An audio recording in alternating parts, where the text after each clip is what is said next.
It's a big day here at Record Archive as fans are excited for the release of Harry Styles' fourth studio album, Kiss All the Time, Disco Occasionally. It comes after the Star's Album of the Year win for his previous album, Harry's House. Let's go inside for this listening party and hear why fans are so excited.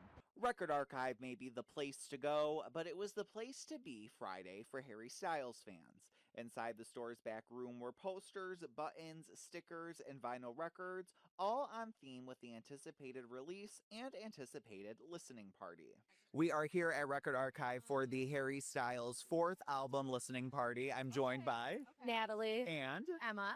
And tell me about how long you guys have been Harry Styles fans and what this release day means to you guys. Since One Direction, like since X Factor days. It's a long time coming. What's kept you hanging around to the Harry Styles fandom?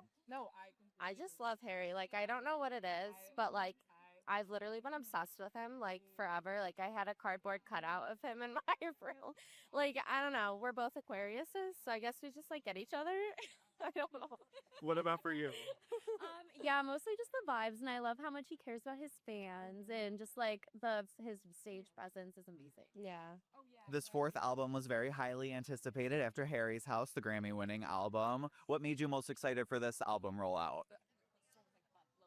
I think while it was frustrating that he kind of like took his time with it, I liked that he really like took time for himself and was like enjoying making it and like enjoying just like doing things he wanted and didn't feel like pressured to like keep releasing stuff. Like, I feel like some artists always try to get new stuff out there, and he's just kind of content with like, let me do it on my time. So. And did you guys listen to the album at midnight? Oh yeah, What'd you think? 3 times since. I was actually really pleasantly surprised. I loved it. I love it. Yeah. Obviously, the tour was a hot topic of conversation. Did you guys fight the Ticketmaster battle? How'd that look? Numerous times we were successful in the end, but I was stressed. It was a battle. Are you guys going together? Okay, nice. Yeah. The 12-track record is Styles' first full-length project since Harry's House, the synth-pop release that won Album of the Year at the 65th Annual Grammy Awards.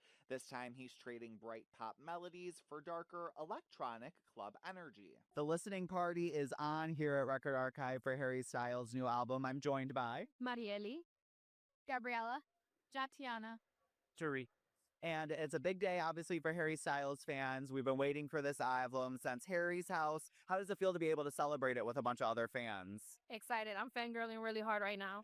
You can't see it yet, but I am eternally. Did you listen right at midnight? I did probably twice already. What'd you think? I loved it. I'm obsessed. I love this song and Coming Up Roses, I think it is. That's one of my favorite ones right now. Love it. What about you? Well, I didn't listen at midnight, but it's nice to see everybody's voices. Yeah. What about you? It's really awesome to be in a room full of people who just get it as much as I do, along with my friends. And I listened to it like 7 million times already, so I'm ready for this. Got it memorized for today? Nice. Are you on the Harry train? I was just along for the ride. All right. I forced him to come with me. What have you thought about what you've heard so far? I mean, I like it. It's nice, yeah. And Record Archive was not everyone's first stop. John told me he had quite the adventure trying to get his hands on a physical copy of the new release. I went to Target and they were completely sold out. I went to Best Buy right next door and they were completely sold out. And then I called here. Kiss All the Time, Disco Occasionally is out now wherever you get your music. Coming up after the break, we hear from a dancer turned actor how one Dancing with the Stars pro is shaking things up in a new vertical series. We'll be right back.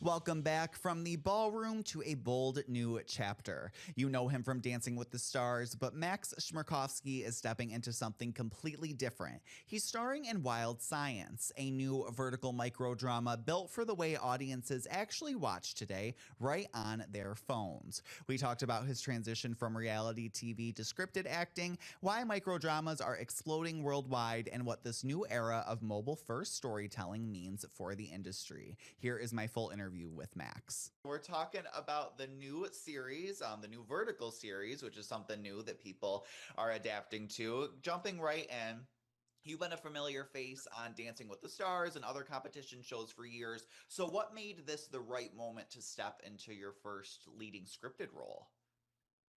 I mean, even the fact that I even got to step into a role is incredible. I mean, people don't know, but I started um, about 13 years ago, 10, 13, about that time, I started, taking acting classes. And I've done it very intentionally. I've done it with, some of the best. I went through a couple of coaches in town. I mean, again, I'm in LA, so, taking advantage of the opportunity. I finally settled on a lady. Her name is Ivana Chubuk, and she's one of the world renowned acting coaches, and she has a system and a process. And so the script analysis I learned from her system, and I immediately caught the bug, because once you know how to do the work, and it's also a creative opportunity, it almost like all of the things that I took for granted from my dance career, because once again, public knowledge, I started when I was 4. So consciously, I don't remember not dancing.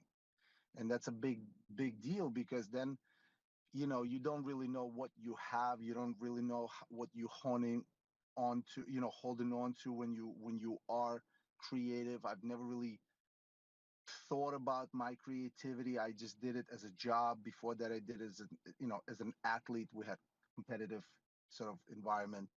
So acting is the first time I got to consciously be a creative person. It's not just something I do as a second nature, but it's now something I have to prepare to be my second nature. And that was very, very different. Everybody says in this town that, oh, you dancers, you transition quickly. That's not the case. Maybe not for this dancer. Once the verbiage came in, and once it became intonations that are, you have to manipulate your voice, and it has to come from a certain place, all those things are foreign. So for me, it was a huge process of getting into. And so when this role came about, I was actually a bit hesitant, to be honest, because I'm also not like, yeah, give me the opportunity. I'm also like, I'm more like, can I deliver? I'm very confident in myself. I think that's also public knowledge. But I think people like me, who are publicly so confident, are also the ones that, personally go through a lot of thinking and a lot of self thoughts, like, about me. So I speak a lot to myself. And in accepting this role, it wasn't only about getting to do it. It was also about the vertical and the format of it and what that even means. I didn't know what verticals were. I kind of realized that it's this type of format of consuming media, but I wasn't aware. I was told that I consulted with some people in town, but they were not fond of it. I was told that it's more like a soft porn kind of version of of movies, and I was like, well, I'm not sure if that's what I want. So I got on a Zoom with the lady who wrote. Her name is Mila. She's a unicorn, in my opinion, who wrote and directed it. Um, I got on the same Zoom with production company, with my drama app, people behind this whole project. So, the conversation was about the fact that it is the first of its kind in vertical world format that is, number one, more script heavy and more cinematography heavy than, let's just rent a house, write a simple script, call it, I'm also sleeping with my boss and he's not my husband, and then, make that the story. So this was different. And the second part of it was that it's a dual format, meaning that we did create a vertical feature, a vertical movie, but there's also a regular feature film that's being edited as well. And so that's coming out later on down the line. At the moment, we're just talking about the vertical, but I was very much intrigued about being a part of something where I'm at the forefront of, as far as tech, as far as the way we, like I said, the way we consume media nowadays. And we've gone away from certain things. The old heads are screaming, this is terrible and we got to go back. But again, I've been in this town for 20 years, and people forget that I started Dancing with the Stars before social media existed. I mean, I had MySpace account. People don't know what MySpace is. um, so yeah, no, I go back to the dial-up version of internet. We've gone through many changes, and all of them seem to be fine. You know. Get the traps. Do it quietly and carefully. We have to destroy everything.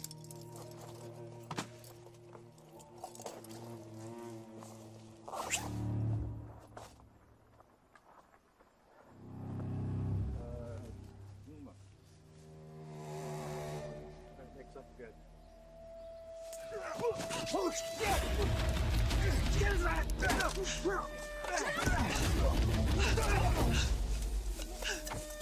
Jack. This is for my God! I want to talk about your character, Jack. He's dealing with grief and isolation in this story. So, how did you approach playing someone who's carrying that much emotional weight?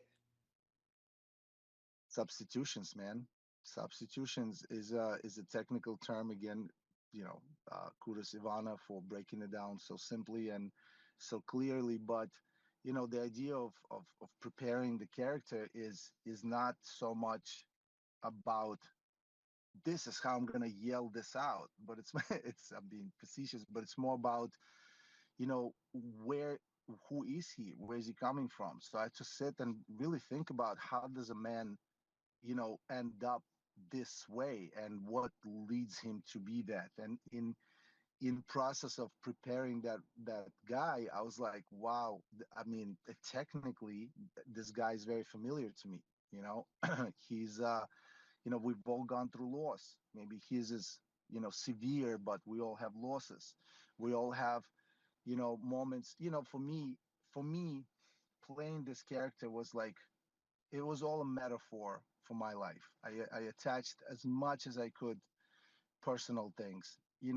His isolation is a metaphor. For me, it's very familiar to be outspoken and therefore go through some versions of isolation because of as a result. I honed in on some of that. Resentment is very much present in his life. Yes, it's rooted in trauma, but he hates everything and about everyone because the love was so tragically taken from him. And that's what happens to us when we have something that's so good for us and then it just gets ripped away. We don't know how to close that wound, and we like that wound. We end up holding on to that pain. And so for me, it was, I mean, I have a fantastic life. I have an incredible wife. I have amazing love. My kids, my parents, my brother. I don't feel like there's a parallel. But again, when we sit with ourselves and you got all the check marks of what he's going through, you can draw parallel to all of your check marks as well. And so that exercise alone to me was just brilliant. So Absolutely. I honestly, as I'm talking now, I realize how much I appreciate and love the art, and I think that that's the biggest kind of like selling point for me here is that I just need an outlet, and at 46, I could still dance. Um, that's not what I'm saying, but you know what I'm saying. I want an outlet. I want kids to be proud of me. I want to have opportunity to put out work that is being spoken about, like Dancing with the Stars moments that I've been privy to. And so, yeah, this is definitely something I'm really excited about. Nice. I love that approach to it. After shooting the series with this vertical format, even though, like you said, it's going to be expanded into typical traditional horizontal, do you think this format is the future of storytelling? 100%. It's not maybe the future. It's current present. We talking about vertical format that's gained extreme popularity in outside of the United States at the moment. Um, but it's coming into US full tilt. The storm is coming, and it's already here. And so the fact that, I mean, look, the cons and pros, right? The cons is that I heard that there's there's almost like a mandate for script writing, right? So that people's attention is so little now that you gotta write scripts a certain way where you remind almost people every X amount of time what the movie is about, right? So we've gone from, our attention span is crazy, and so this device that I'm actually talking on, right, that forced the vertical format, it's in the palm of your hand. So whenever we're watching a movie, and it could be at the end of the day, we put our kids to bed, the phone is still present, right? We kind of try to reach for it. It's a problem, but in the meantime, um, this this device, because of its presence in our life, has to be developed. And in my opinion, the content that we decided to throw on this vertical format was meant to always be that simple, direct, not really effective. But now that it's here to stay, now that these devices are here to live, they're still, you know, this way in nature. Maybe sometime in the future, the phones will change and they will become obsolete. We'll just talk, I don't know, in our heads. But for now, I think there's nothing wrong with formatting creative processes to this format. And so I'm here for this. I'm here. I think it's here to stay. It's coming. It's coming. Like I said, it's already in the US. This movie and the fact that I'm somehow a part of this, beginning of this sort of movement is has been incredible for me. But like I said, I wasn't seeking out to be part of something first. I was just saying yes to an opportunity, and I think it was amazing. Well, we are excited to see it. Max, thank you so much for taking the time to talk. I'm excited to see the series. Thank you so much. Go to my drama, watch us. I mean, first 15, I think, episodes are free. So there's enough there's enough hook in there for you Yeah. to see if you want to see the rest or not. Sounds good. We're looking forward to it. Thank you so much. Thank you so much. Thank Take you. care. Thank you. And as Max said there, the first 15 episodes are streaming free over on My Drama, so definitely go check it out. And thank you, Max, for a great conversation. All right, coming up after the break, we are talking more TV. Duck Dynasty is back. Willie and Corey Robertson return alongside the whole family as they juggle new business, growing families, and the future of Duck Commander, plus a heartfelt tribute to one of their own. We're catching up with the Robertsons. That's coming up. We'll be right back.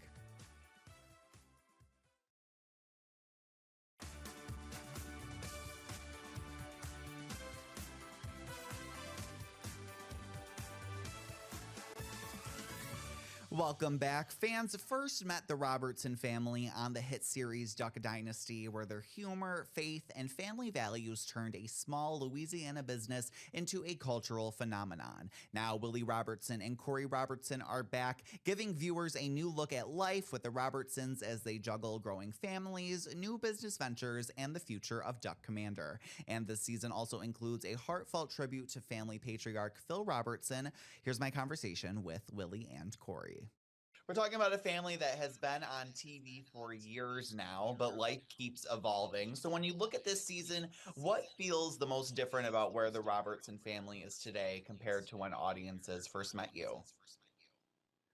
Well, we've gotten older, I can tell you. We're the grandparents now, which is kind of crazy. Start out with Phil's passing, how we deal with